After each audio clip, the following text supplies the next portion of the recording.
Now, if you're simply not satisfied with having a super-powered miniature computer stashed in your pants or your bag, well, why not slap one on your wrist as well? Smartwatches can help make your life that little bit easier, giving you a heads up for any new messages or notifications, while offering great standalone features for fitness tracking and stress busting. But they also come in all kinds of shapes and sizes, while the price could range from about 40 or 50 quid up to hundreds and hundreds of pounds. So the big question is, which smartwatch is going to be best for you and your budget in 2021? Well, I've reviewed absolutely tons of these buggers, and here's my own personal picks, my own favourite smartwatches that you can grab right now. And for more on the latest greatest tech, please do subscribe and ding that notifications bell. Cheers!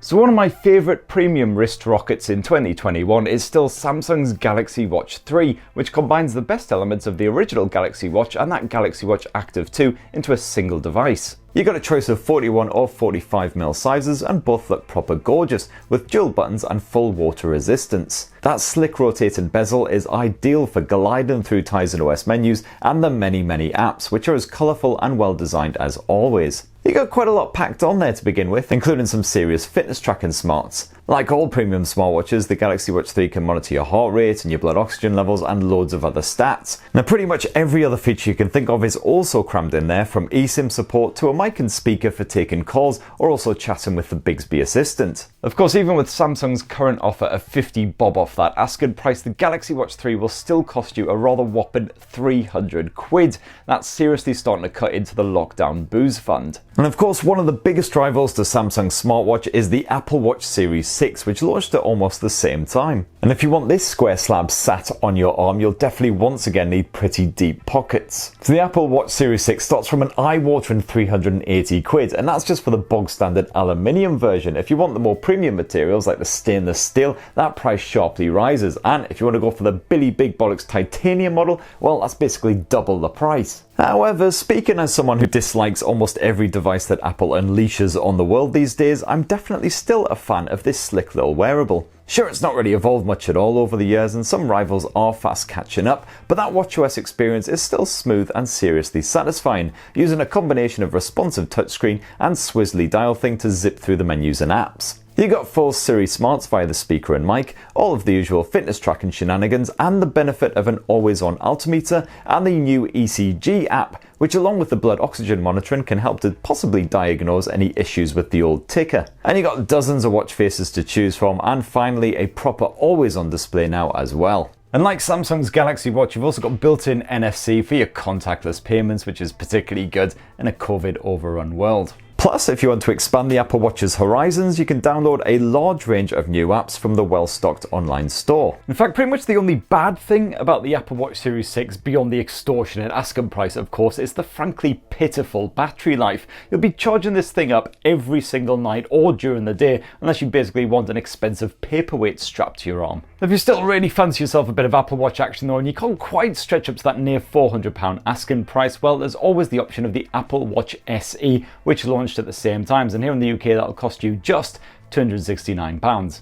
Just. And this does offer a lot of the same features, to be fair, as that Series 6 model, although some of the newer stuff like the always-on display and the ECG monitoring have sadly been culled. And I just need to throw in a quick shout out for the Oppo Watch, which is basically a shameless Wear OS rip-off of the Apple Watch. It's got the same sort of style, but it's Google's OS instead. Of course, Oppo's wearable is considerably cheaper at 229 quid, but it is also rather quirky, not too surprising for a first-gen effort.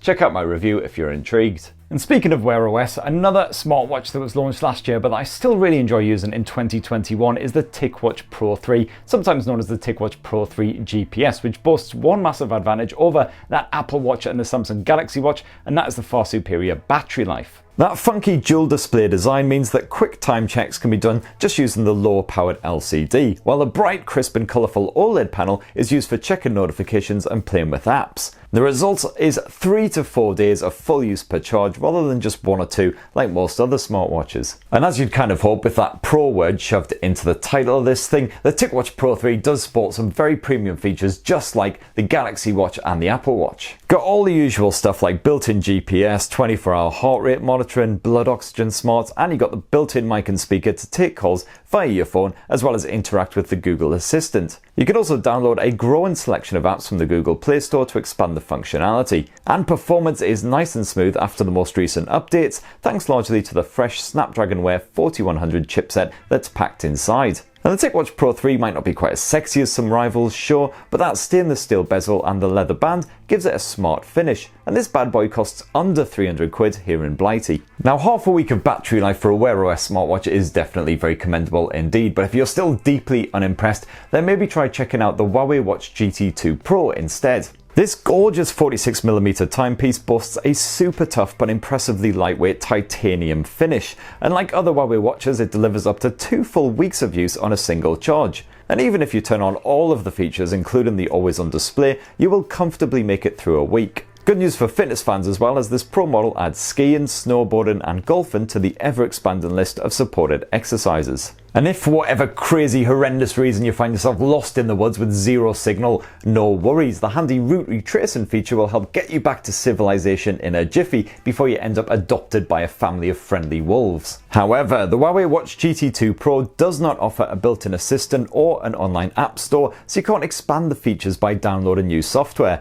And if you live in America, of course, you'll probably have to hunt around a bit for an import. But those issues aside, this super premium smartwatch is definitely more than worthy of that low £200 price tag. And if your fancy has been well and truly tickled by the Huawei Watch GT2 Pro, but you don't quite have the budget to stretch up that far, well, no worries, have a gander at the original Huawei Watch GT2 instead, which is still pretty damn slick, and at the time I shot this cost just 120 quid on Huawei's website. And sure, you don't get the same super premium titanium and ceramic design, while you also lose a couple of the cool features like the Qi wireless charging, but the rest of the watch is almost identical and just as lovable. I have also fully reviewed the Huawei Watch GT2, the standard model, and I've done a full side-by-side comparison with that and the Pro in my full Huawei Watch GT2 Pro unboxing, so go check that out if you want a side-by-side and an idea of how they stack up. Also, definitely do not sleep on the Huawei Watch GT2e, which is an absolute wee bargain. It's cheaper again than the Huawei Watch GT2, and it serves up very similar specs and features, but with a more sporty aesthetic. Done a full review again of that, so have a full squint at that for all you need to know. And another option is the Honor Watch GS Pro, which is very similar again to the Huawei Watch GT2 Pro, but with a more rugged design and a wee bit shaved off that price. You get the same crazy good battery life, all of those fitness features including the skiing and golf shenanigans, and this time it's all wrapped up in a proper hardcore knock resistant casing that is military standard 810G rated. And if you're a bit of an outdoor enthusiast, apparently the Garmin smartwatches are really good. I've had those recommended to me by my techie friends who are more of a fan of sweaty gym shenanigans and pounding the pavement than they are of lager and pork scratchings like myself. But one alternative for fitness fans that I've personally tested is this bad boy here, the Amazfit T-Rex Pro, which has passed all kinds of military grade testing to survive a seriously strenuous life outdoors. The T-Rex Pro smartwatch is waterproof to 10 atmospheres and can cope with extreme temperatures as well as any sudden impact. Basically, it's as tough as a Wetherspoon's lamb chop. You've got fitness tracking support for over 100 types of exercise, around half of which I've never even heard of.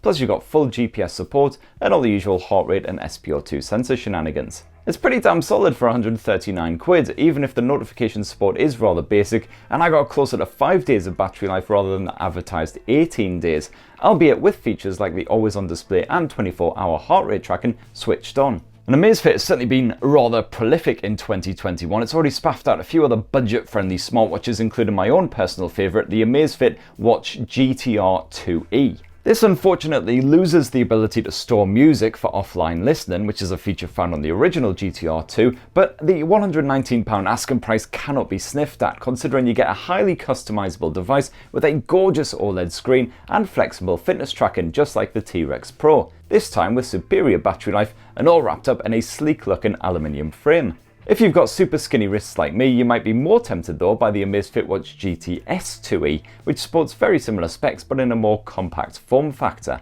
Or there's even the Amazfit GTS 2 Mini, which introduces features like cycle tracking for women and is super dinky. If you're on a tight budget, I also enjoyed the Realme Watch S Pro, which boasts a crisp OLED screen, sleek stainless steel finish and clean UI for just 120 quid. However, the Huawei Watch GT2 definitely has it beaten for battery life and the overall features, and there were some quirks when it came to the notifications and that always on display. Hopefully Realme will have these issues sorted out in a generation or two, but for now I'd say maybe give it a pass unless you see it heavily discounted. And that right there is my roundup of the best smartwatches covering a range of budgets that you can grab for yourself in 2021. Massive apologies of course if I missed off your own personal favourite, but feel free to call me a knobber down in the comments below and give me your own mini review of your personal pick. I've only featured smartwatches here that I've actually personally reviewed and tested myself. And for more smartwatch reviews and roundups and all of that jazz, please do poke subscribe, ding that notifications bell, and have yourselves a fantastic rest of the week. Cheers everyone, love you.